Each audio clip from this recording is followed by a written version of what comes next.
விளாத்திக்குளம் பக்கத்துல +2 படிக்கிற ஒரு பொண்ணு டாய்லெட் வசதி சரியா இல்லாம ஒரு அவசரத்துக்கு காட்டு பக்கம் போய் ஒதுங்கினாங்களே, என்னாச்சு? இந்த உலகத்தை விட்டே போயிட்டாங்க.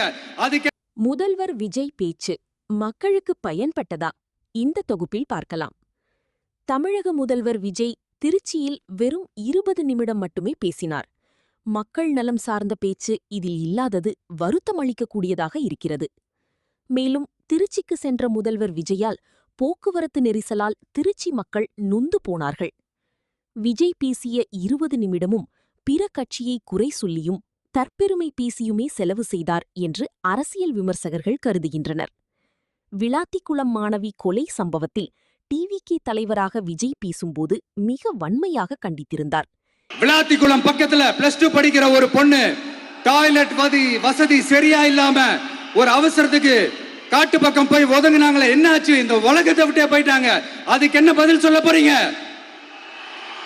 இந்த பிள்ளைங்களை உங்களால திருப்பி கொடுக்க முடியுமா சார்?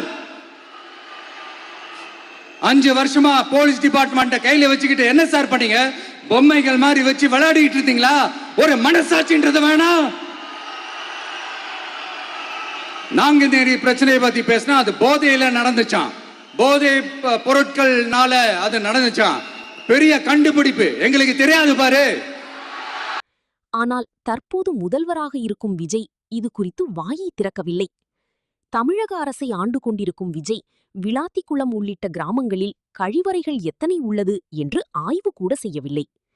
இப்படியிருக்க கடந்த 20 நாட்களில் தமிழகத்தில் பல்வேறு இடங்களில் பாலியல் குற்றங்கள், கொலைகள் அரங்கேறியுள்ளது என்பது குறிப்பிடத்தக்கது.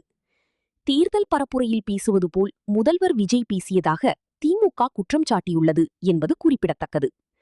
கரூரில் தவிக்க டிவிகே பிரச்சார கூட்டத்தில் ஏற்பட்ட கூட்ட நெரிசலில் 41 பேர் உயிரிழந்தபோது அப்போதைய தவிக தலைவராக இருந்த விஜய் சம்பவ இடத்திற்கு செல்லாமல் சென்னைக்கு திரும்பியது கடுமையான விமர்சனங்களை ஏற்படுத்தியது. இந்நிலையில் அங்கு ஏன் முதல்வர் விஜய் செல்லவில்லை என்ற கேள்வியும் எழுகிறது. மக்களே, முதல்வர் விஜய் பேச்சு குறித்து உங்கள் கருத்தை பகிருங்கள். அன்பு மக்களுக்கு நன்றி.